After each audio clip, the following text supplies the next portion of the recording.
Good morning, my brothers and sisters. Welcome to episode 7 in Be With Me in the book of 1 John. This podcast drops on Christmas Eve. Merry Christmas to all of you. And it's a reminder that God is here. God shows up. Yesterday we talked about God being, the whole Bible being primarily a love story.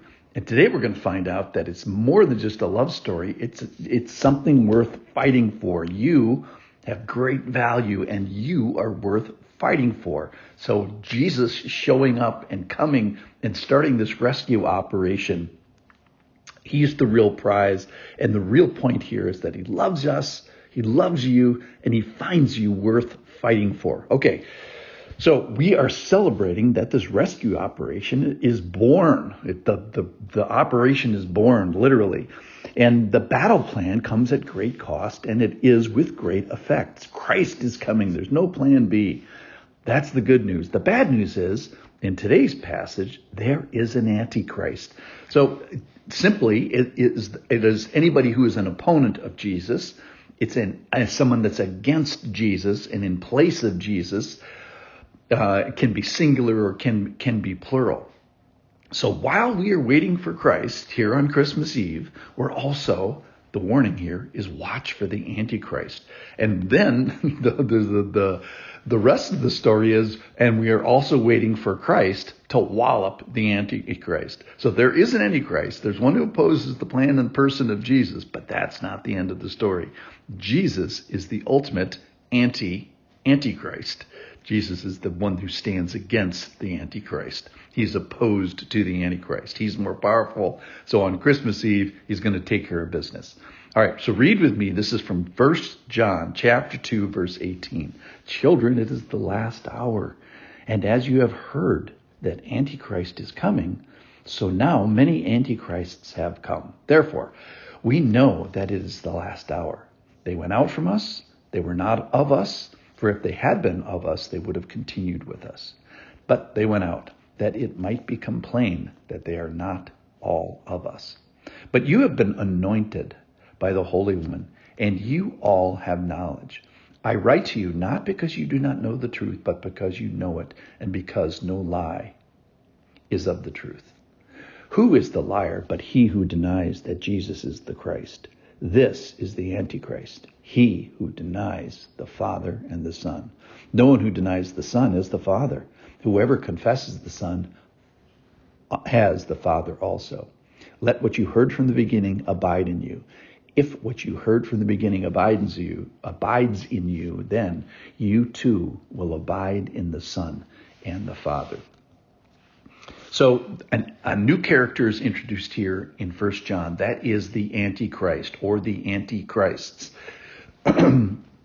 That's what heresy is one that denies Jesus as the Christ, the Messiah, the anointed one, the King. And if in doing so, if you deny Jesus, you are denying the Father as well. So no one who denies the Son has the Father. And whoever confesses the Son has the Father also.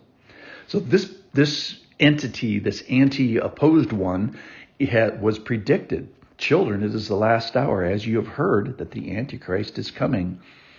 So you've already heard about this people. This is a predicted person.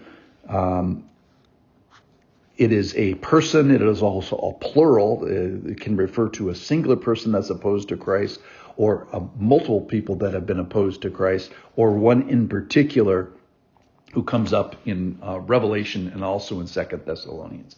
This person is a poser. He's a wannabe. Now, here's the thing that's a little bit confusing. He's also powerful. He comes with signs and wonders. And on the other hand, he's also powerless because Christ is going to smote him with the breath of his mouth. So let's talk about the signs and wonders for a second.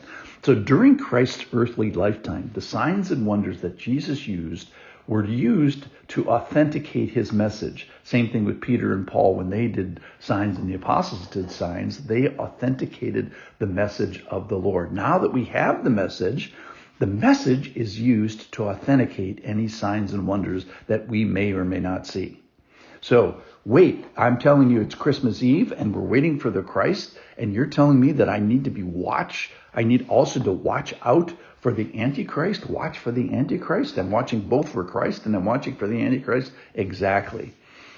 Let what you have heard, that is his message, abide. Abide in the message. We cannot separate the true Jesus from his message, and abiding in him is abiding in his message. So yes, we are waiting for Christ, and we are also watching for the Antichrist. I have to point out this passage about this man of lawlessness, a similar guy who's talked about in 2 Thessalonians.